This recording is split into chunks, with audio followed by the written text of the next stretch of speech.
जय जय श्री चैतन्य जय नित्यानंद जय जय श्री चैतन्य जय नित्यानंद जय अद्वैत चंद्र जय गौर भक्त वृंदा जय दत्त चंद्र जय गौरव भक्त वृंद जय जय श्री चैतन्य जय नित्यानंद जय जय श्री चैतन्य जय नित्यानंद जय अद्वैत चंद्र जय गौर भक्त वृंदा जय दत्त चंद्र जय गौरव भक्त वृंद जय जय श्री चैतन्य जय नित्यानंद जय जय श्री चैतन्य जय जय नित्यानंद अद्वैत चंद्र जय गौर भक्त वृंदा जय दत्त चंद्र जय गौरव भक्त वृंद श्री चैतन्य चरितामृत की जय। जय श्रील कृष्णदास कविराज गोस्वामी की जय।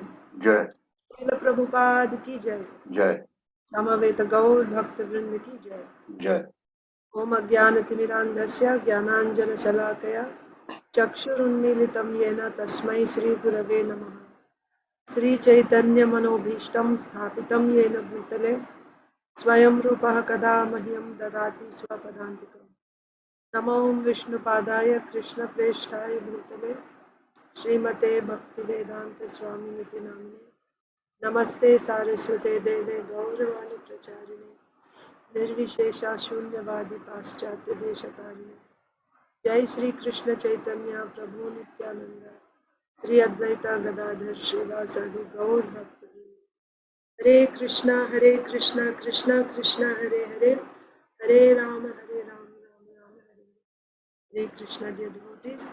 Welcome to today's Sri Chaitanya Charitamrita reading.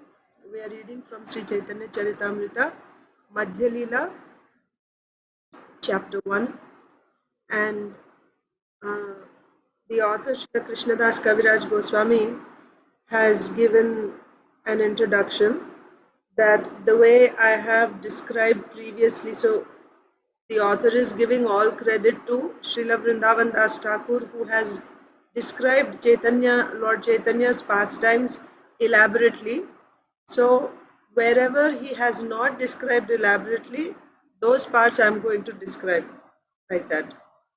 So, text state, he says, I have previously described in synopsis the Adi Leela, which have already been fully described by Vrindavan Das Thakur.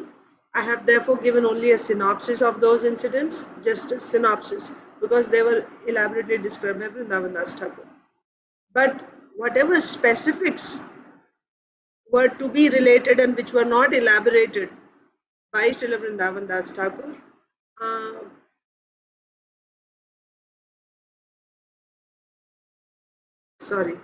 whatever specifics were to be related have already been given in that synopsis. Okay, that's about Adi Leela. And also, remember the analogy, Mahaprabhu's pastimes are like the sky and various speakers are like the different birds. So some birds can fly very high and other birds can hardly leave the ground, just a little bit above the ground and they come down. Nevertheless, all birds have wings and it is the dharma of the birds to fly. Like that, all devotees try to glorify the Supreme Lord. But according to their capacity, somebody is able to describe more, others are not able to describe so much. But nevertheless, it is the duty of all devotees to glorify.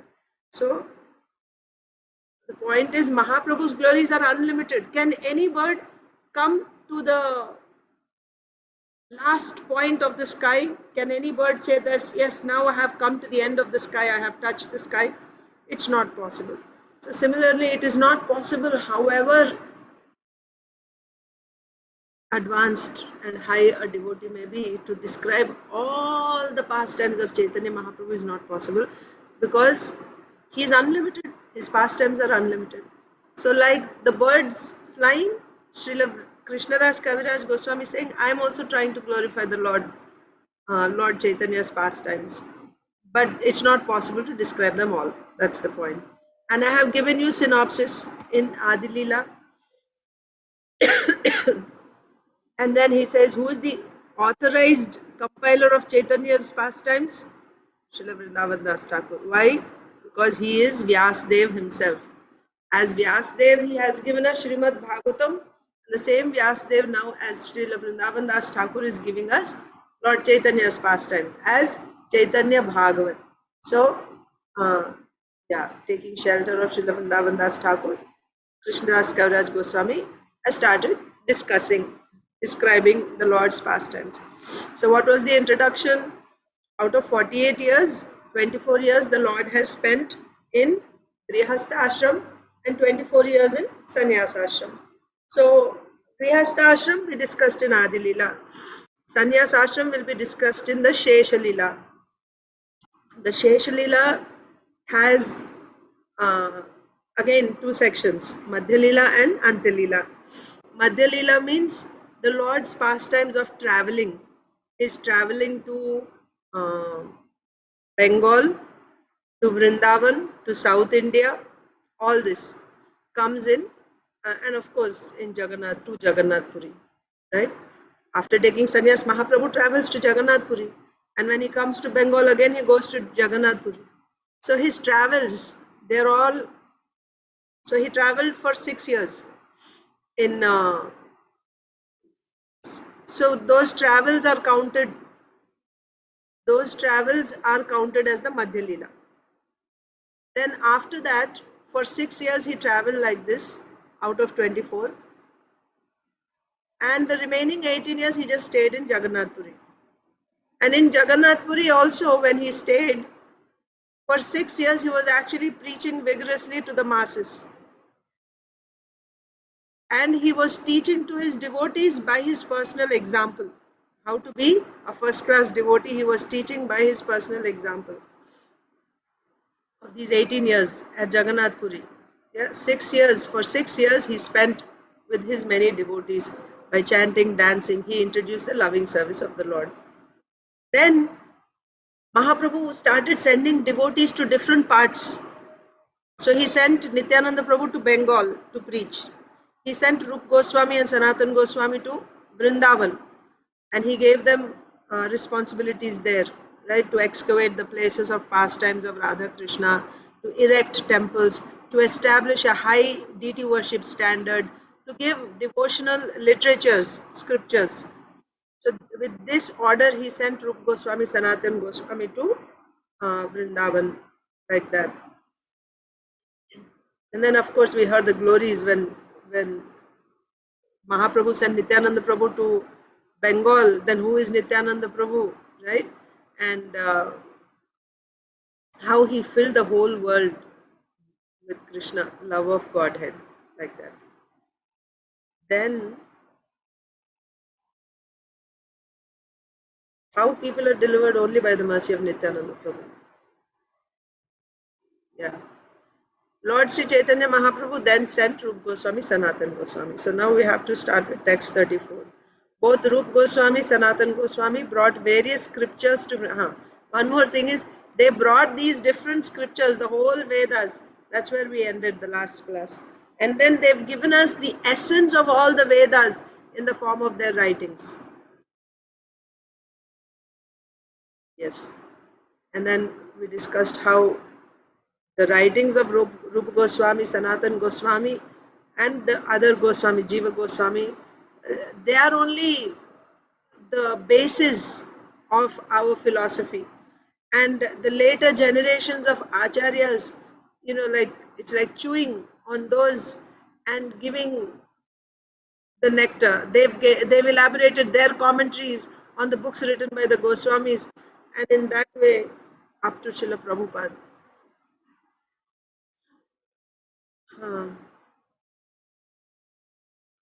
So 33 is, they collected the essence of these by compiling many scriptures on devotional service. In this way, they delivered all rascals and fallen souls.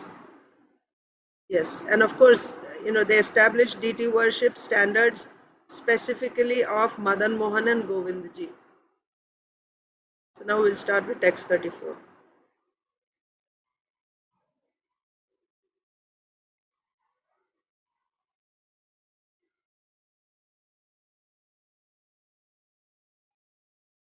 I'm trying to follow Srila Prabhupada's meter where Srila Prabhupada recites Chaitanya Charitamrita.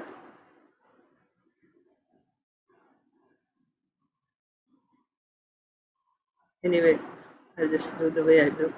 And then प्रभु आज्ञाए कोइल सब शास्त्रे र विचार रजेर निगूढ़ भक्ति कोरिला प्रचार.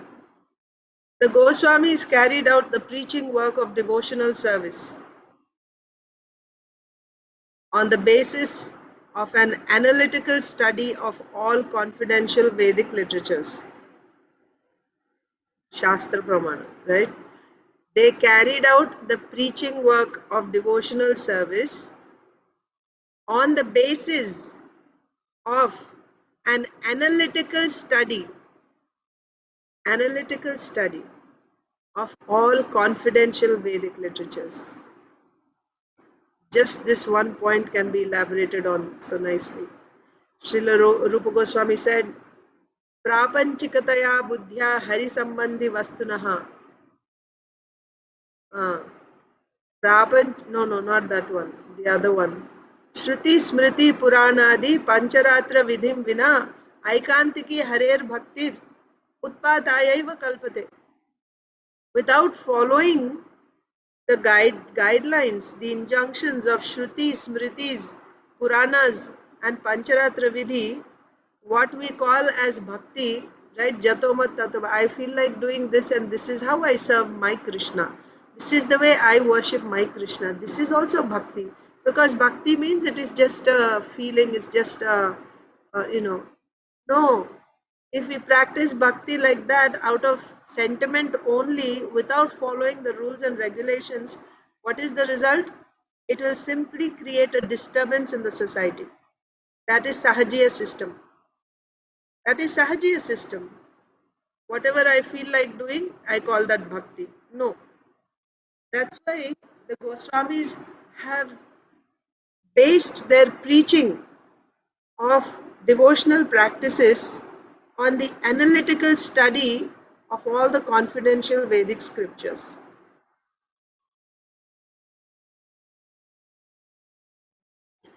Analytical study, very scrutinizingly studying. This was in compliance with the order of Sri Chaitanya Mahaprabhu. Now, how did they do that? Did they do the, studying the scriptures analytically? Was that their own idea that they felt I should do like this because I have an interest in scriptures, so I want to do it this way? No, they were instructed like this by Sri Chaitanya Mahaprabhu himself. This was in compliance with the order of Sri Chaitanya Mahaprabhu. Thus, one can understand the most confidential devotional service of Vrindavan. It's actually a combination. We cannot, if I want to understand bhakti, if I just study the confidential scriptures, I cannot do it myself. There are people who try and people come up with different conclusions about what is bhakti. Different people give different conclusions. Why? Because you cannot understand the essence of the scriptures simply by studying the scriptures or by knowing Sanskrit, right? If you learn Sanskrit, now you know grammar, you know how to do Anvaya, and therefore you'll understand what is the message of scripture. No, you won't. There are many Sanskrit scholars, they have studied. We are reading Chaitanya Leela. In Chaitanya Leela, we see Navadvip. They were so scholarly. Navadvip was the center of learning.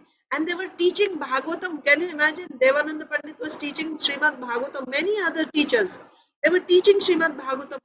But they were not devotees of Krishna. They had no idea. They were Brahmins following Brahminical lifestyle and everything, but they were not devotees. That means they have missed the point.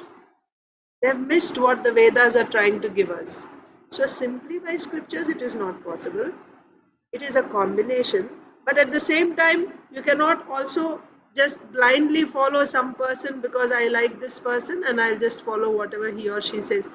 Then that becomes Sahajiyism. If it's not based on scripture, that's what Srila Prabhupada says. Religion without philosophy is sentiment. It's just a sentiment. Or and philosophy without religion is fanaticism, right? Is that what Srila Prabhupada said? Philosophy without religion is fanaticism? No, no. Philosophy without religion is mental speculation, and religion without philosophy is fanaticism. So if your religion, what you're following, it's not based on the Vedas. When you say scripture, scripture means Veda. Scripture means Veda. Because Veda means all knowledge. There is nothing outside of the Veda. All knowledge is in the Veda. So whatever scripture you bring, it will be there in the Vedas. And if it is not there, that means it is speculation. Everything will be there. So if our whatever religion we are practicing, it has to be based. Srila Prabhupada also said, books are the basis. Books are the basis. Preaching is the essence. Utility is the principle.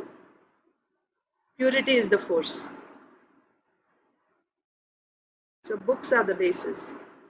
Our devotional practice should be based on Shastra, and that's what the Goswamis have given us. They carried out the preaching work of devotional service on the basis of an analytical study of all confidential Vedic literatures. This was in compliance with the order of Sri Chaitanya Mahaprabhu. Yes, of course, they are sent personally by the Supreme Lord, they are the eternal associates of the Supreme Lord. But even for others, those who are conditioned souls and take shelter of pure devotee, uh, they also become by the order. With the order comes the empowerment. When you receive an order and then you give your life to that order, then with that order comes the empowerment to fulfill that duty, that service.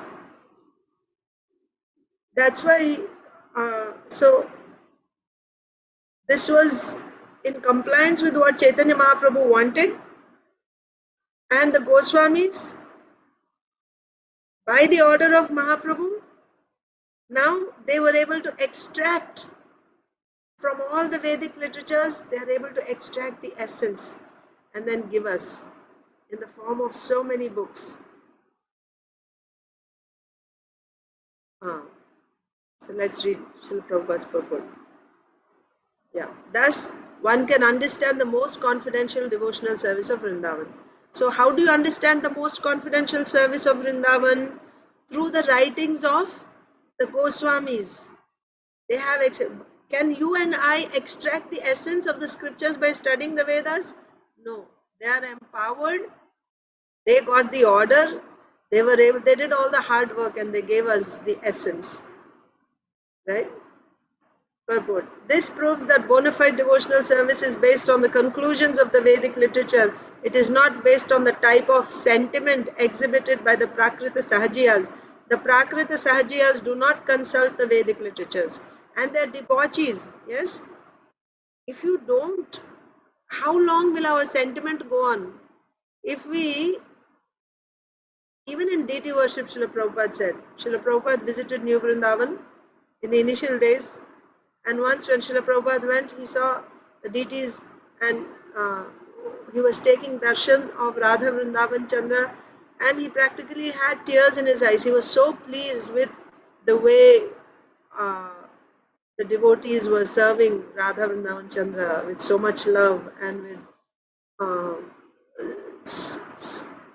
so opulently. Then the Lord said, Srila Prabhupada said that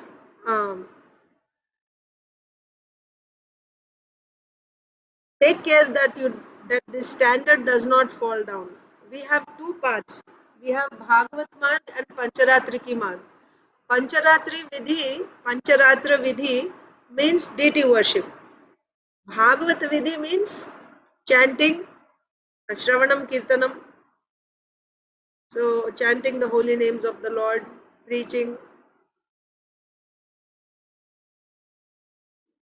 Our devotional service should be based like two tracks of a train. You should have both. Pancharatra Vidhi and Bhagavat Marg. then you can be stable in your devotional service. It's not one or the other. When one is a Paramahamsa devotee, then he can simply go on. He doesn't need, so to speak, Pancharatra Vidhi. He can simply stick to Bhagavad Marg, right? Wherever he is, he can just chant Hare Krishna because he's carrying Krishna with him. But we all need both. This is the instruction. You need both Pancharatra Vidhi and Bhagavat Vidhi. What is Pancharatra Vidhi? Temple worship that we have, right? Because that regulates our life. Where are we coming from? What is our background? We are conditioned, attracted to sense gratification, to procrastination. We are lazy. So to shake us up, to put us on the path, Pancharatrika Vidhi is important. But if you simply do Pancharatrika Vidhi, Srila Prabhupada said there in New Vrindavan, after some time, you lose the taste. If it is not supported by chanting.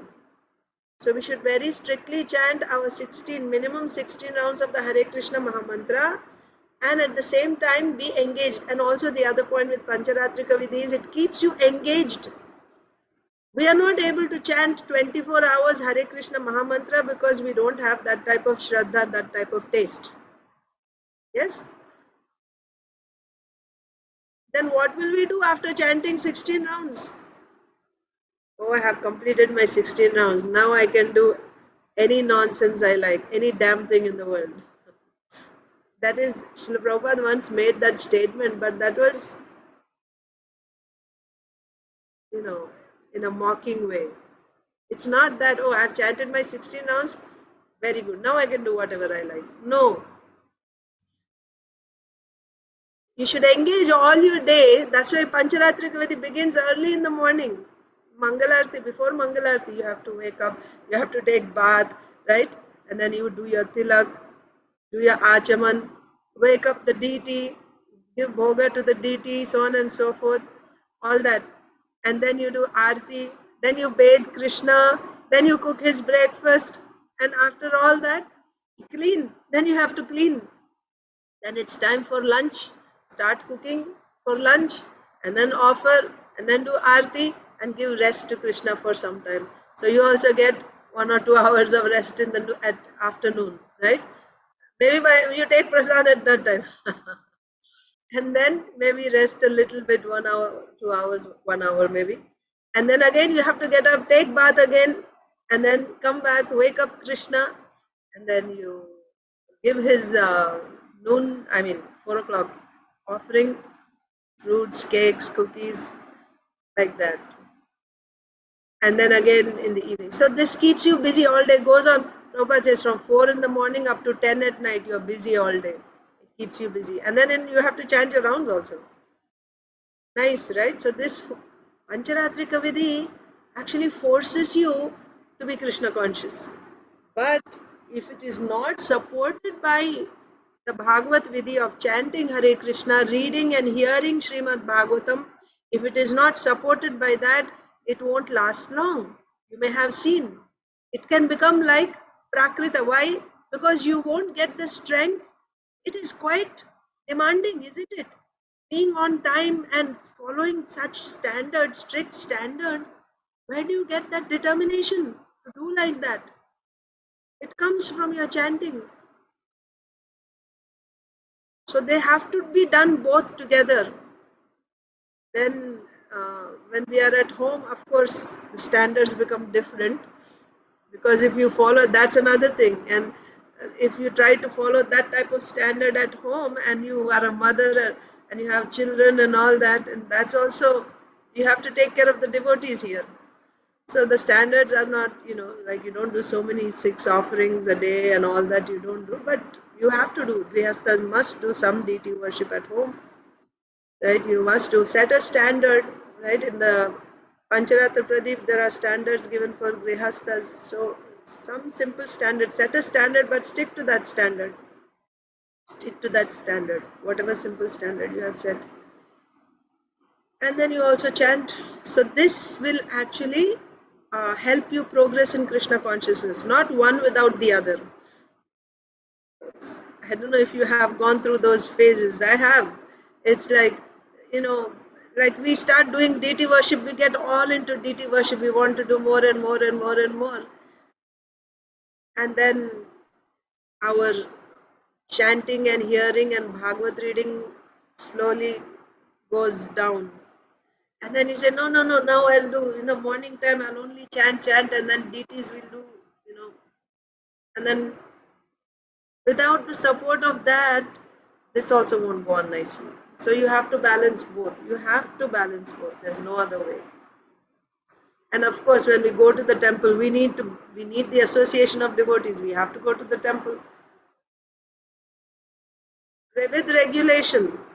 If you're nearby a temple, go every day. If you are, further away, then at least once a week you go, like that. All this is actually helping us in staying fixed in our devotional service. Okay, so Srila Prabhupada is saying the Prakriti Sahajiyas do not consult the Vedic literatures and they're debauchees. So what happens if you do in your own way, not following the rules and regulations? Then you'll be a debauchee, a woman hunter. They are woman hunters and smokers of ganja. Sometimes they give a theatrical performance and cry for the Lord with tears in their eyes. Of course, all scriptural conclusions are washed off by these tears. So, when we cry in front of, when somebody is a sahajiya and is crying in front of the Lord, you have to see, oh, he has so much love for Krishna, so he has tears in his eyes. When he sees the deity, he cries and is exhibiting ecstasy. You have to also see what is his personal life like.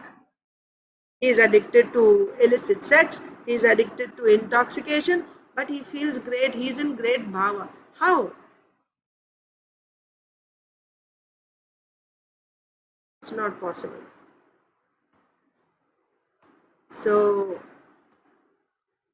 we are not talking of accidental fall downs here. This is like a sahajiya, right? One who does not follow Vedic consult the Vedic literatures. Sometimes they even give a theatrical performance, but by their tears, Srila Prabhupada is saying all the scriptural conclusions become, they are washed off. There's no scriptural conclusions there.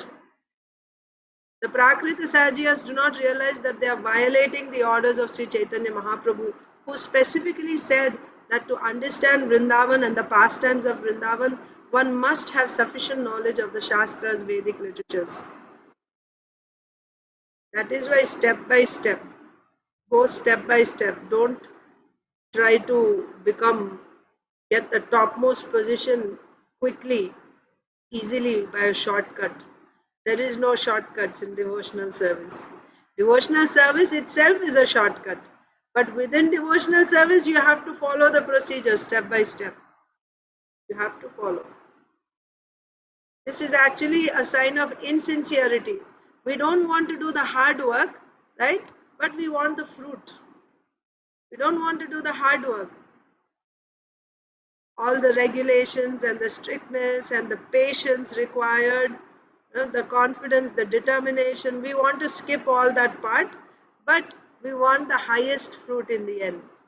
That should come easily. That's a sign of insincerity. So that's Prakrita Sahajiyas. They do not realize that they are violating the orders of Sri Chaitanya Mahaprabhu, who specifically said that to understand Vrindavan and the pastimes of Vrindavan,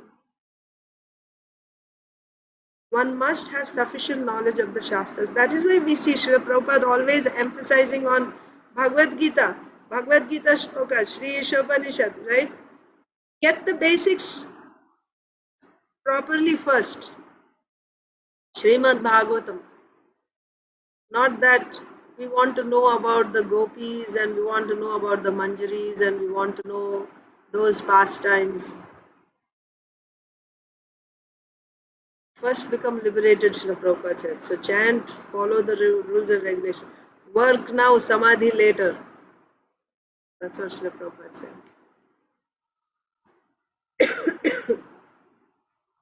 So if we want to understand the pastimes of Vrindavan, and if we want to understand Vrindavan, one must have sufficient knowledge of the Shastras. We cannot circumvent the Shastras. One must have sufficient knowledge of the Shastras or Vedic literatures.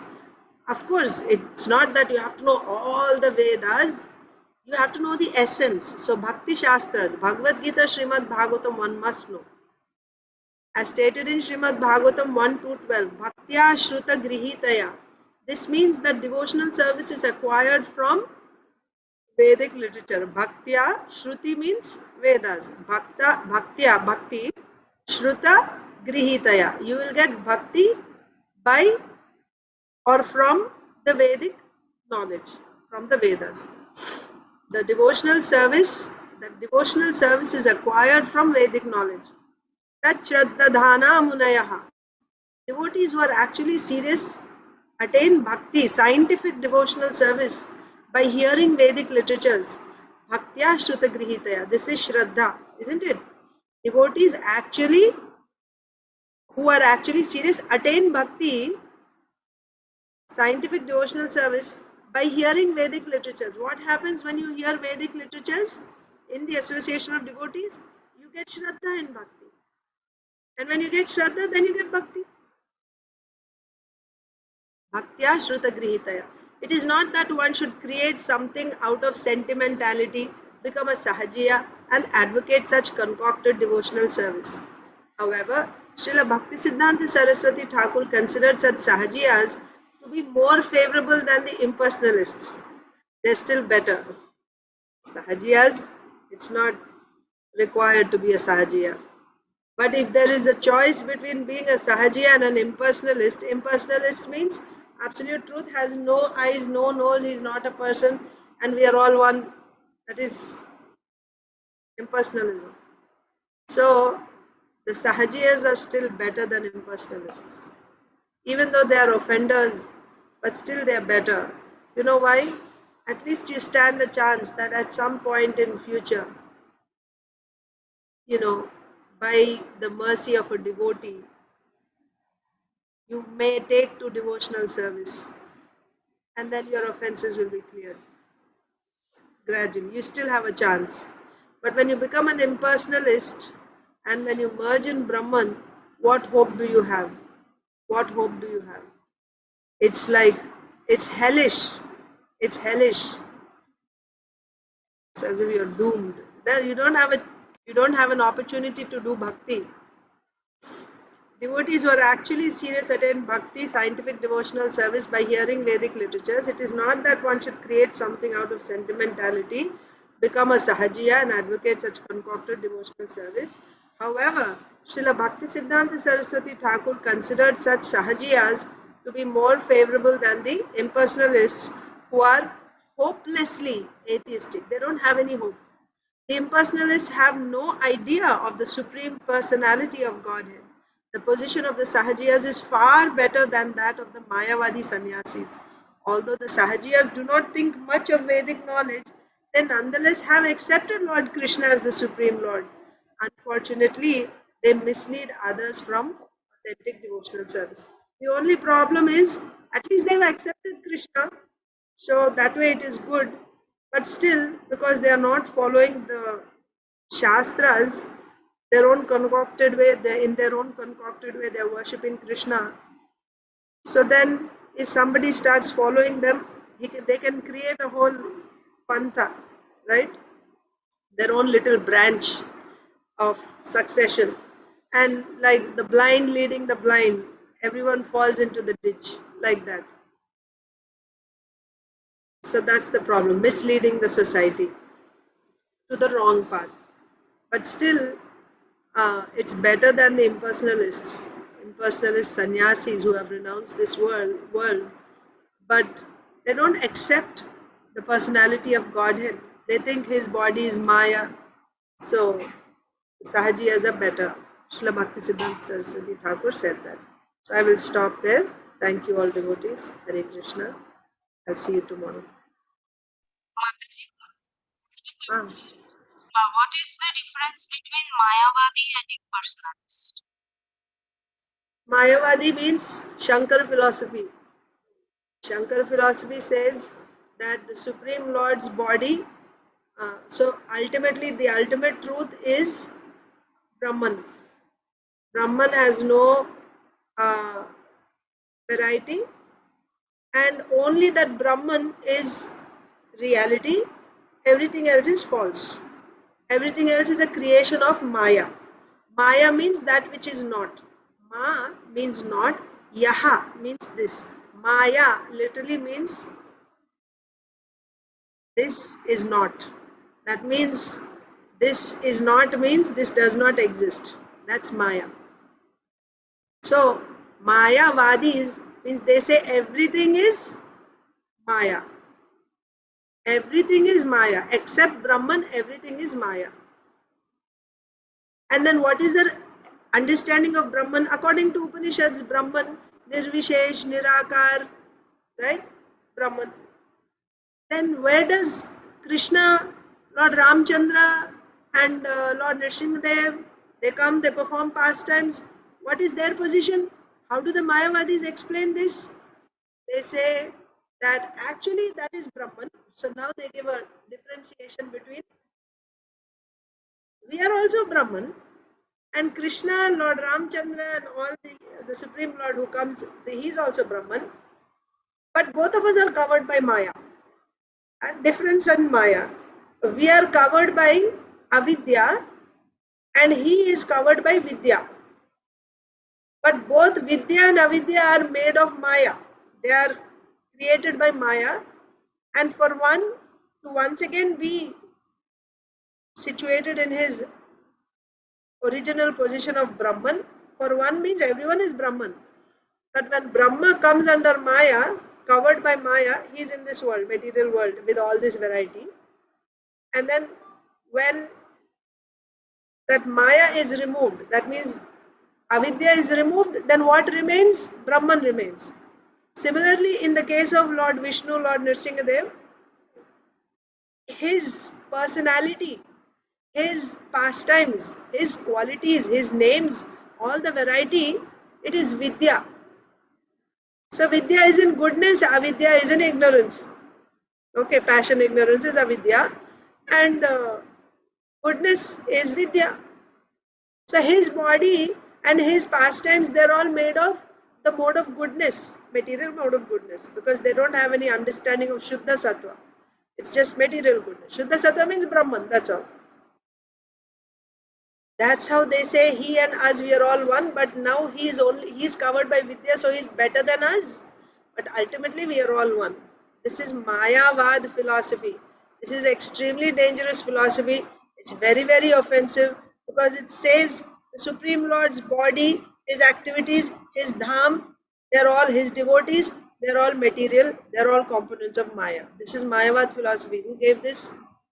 Shankaracharya, Sripad Shankaracharya gave this philosophy. So we won't go into the details why he gave that philosophy. We read it already in Yeah, Chaitanya but Charitamrita. it's different because impersonalism, they're saying that that they're only believing in Brahman. I'm coming to that. Okay. So Brahmavadis. Brahmavadis are different from Mayavadis. Brahmavadis, they study the Upanishads.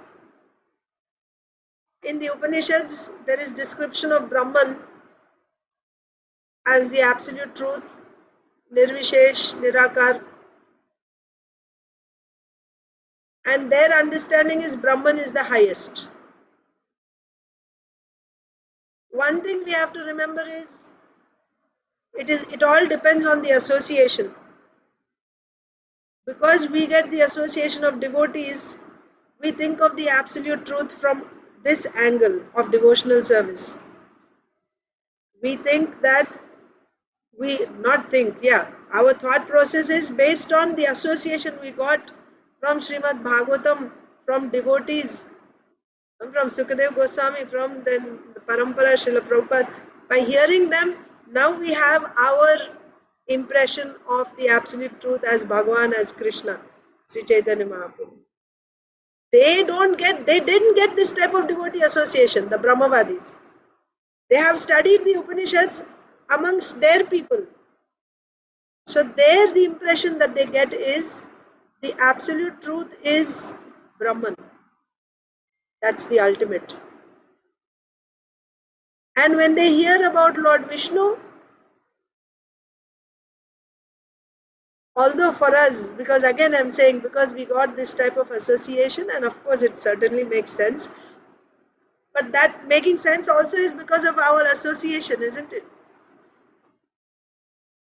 But I also had this question, how is it possible that someone has, like this has no variety and the other has so much variety, so much beauty? How can someone say that that is less than this, or this is better than that, this is the highest? We get that intelligence by the mercy of devotees only, we are able to understand that. But they didn't get devotee association. So they see Brahman as supreme. They hear Lord Vishnu's pastimes, but they don't say that Lord Vishnu's body, his form are all material. They don't say that. Brahmavadis don't say that. They say that he is the supreme only, but the highest is Brahman, Nirvishesh form, and that is their goal. Exactly how does this work, and then what is their idea that in the end you'll go and merge into Brahman? Yeah, to exactly understand what they think, you will have to associate with that group, and then you'll have to understand. But this much we can know, that Brahmavadis don't commit an offense to the Supreme Lord. They don't say that his body is Maya. They don't say that. Those impersonalists who say that his body is Maya, Brahma Satyam Jagat Mithya, this is Mayavad. This is Mayavad. Brahmavadis, uh, they have developed an attraction for Brahman by studying Upanishads and by associating with other Brahmavadis. That is their goal, and they're just going in that direction. And it is also kind of understandable, isn't it? Like you have seen Christian, priests. Uh, I'm talking about those who are really serious, and Yeah. I studied in Christian colleges and Christian schools.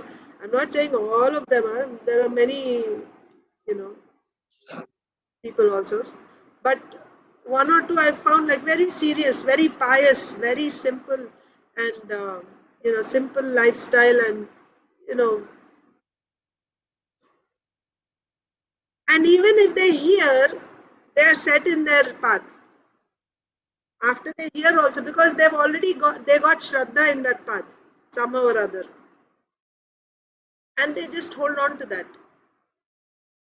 If you see, there's no, in Christianity when they talk about God, there's no description of who God is, and what his form is and what his activity. There's no description there, but they somehow they accept that, and they're very very piously, they do their, you read Journey Home. There also Srila Radhanath Maharaj explains how he met different personalities. They are set in their path. So it all depends on the association you get, and then you make that your goal. You form Shraddha. Of course, when you find someone more powerful, a devotee who's more powerful, then by his uh, power of bhakti, and also by his compassion, he can actually lift you above, take you to higher levels from your Shraddha. But otherwise, people kind of stay, they have that, they stay fixed in that. So Mm. that's Brahmavadi. So Brahmavadi has his Shraddha in Brahman. He accepts Mm. that as his goal. He doesn't commit any offense to Vishnu. Mm. In many parts, in many places actually, Chaitanya Mahaprabhu said that,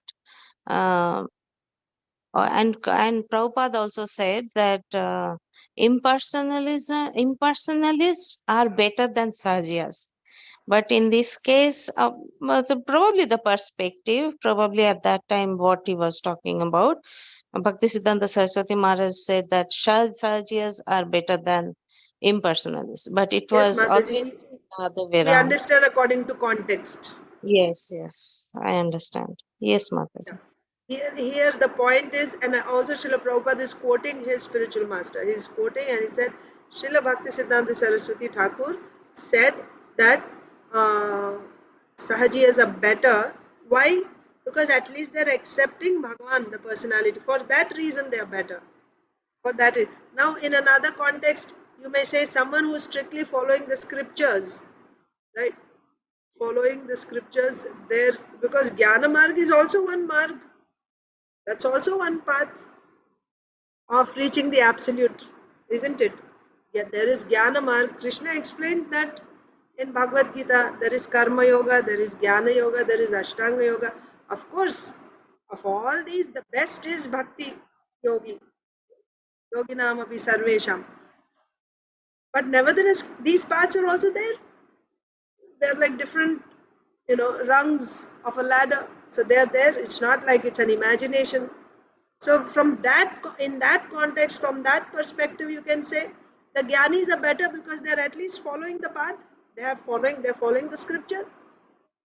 Whereas the Sahajiyas, they don't have any foundation. They're doing Jatomat Tatopat. Whatever their, concoction, they say this is my path and you follow your path, I'll follow my path. No, you have to follow Shastra. You cannot just do whatever you like. From that angle, you can explain it like that. Yes, Mataji. Yes, Mataji. Thank you so much, Mataji. Hare Thank you, Krishna. thank you. Hare Krishna. So let's end. Hare Krishna. Vancha kalpatarubhyascha kripa sindhubhyeva cha patitanam pavanebhyo vaishnavebhyo namo namaha. Ananta koti vaishnava bhaktivinoda ki jai. Srila Prabhupada ki jai. Hare Krishna, Mataji. Hare Krishna.